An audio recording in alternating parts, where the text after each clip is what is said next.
I'm Phil Donoghue. I'm a resident of Wisborough Green in West Sussex, and I was the spokesman today for the petition asking West Sussex to declare the county a frack-free zone. Your reaction from... The fact that the council voted in a very large way not to declare the region frack-free is not entirely surprising. It's incredibly disappointing because they continue to hide behind this idea that predetermination precludes them from having an opinion about an issue which clearly concerns and affects the people that elected them. And that just seems completely ridiculous.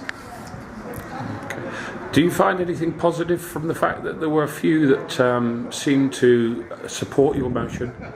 Absolutely. We welcome any support that we can get from wherever it comes. The split was quite largely along party lines, and I think all the politicians need to remember that there's a general election coming up, and the electorate, I believe, will consider very carefully who they vote for, because this issue affects their daily lives in a way that many other issues don't. And do you feel that if this had been an application meeting where they were considering an application for a particular area in West Sussex, do you think that we may have got a different decision? Do you think that some of these people have actually taken it on board but were voting on a technicality of law?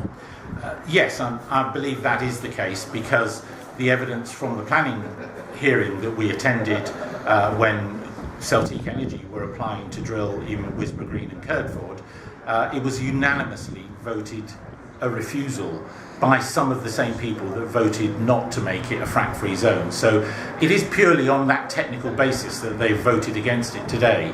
But the message that comes out is that they are very much sat on the fence as regards this issue. I'm Brenda Pollack from Friends of the Earth in the South East region. I'm here today to support the residents because I've been working with them on their cases that they've been bringing.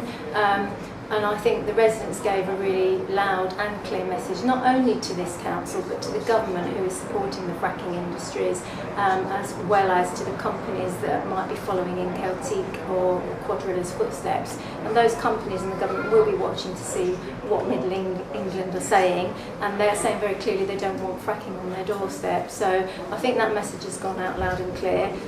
Unfortunately, with the appeal this week by Celtic of the decision to refuse the drilling application at Wisborough Green will have really set a dark cloud over Wisborough Green, Curdford and the rest of West Sussex, because it's showing blatant disregard to not only what the residents are saying, but to what the council said.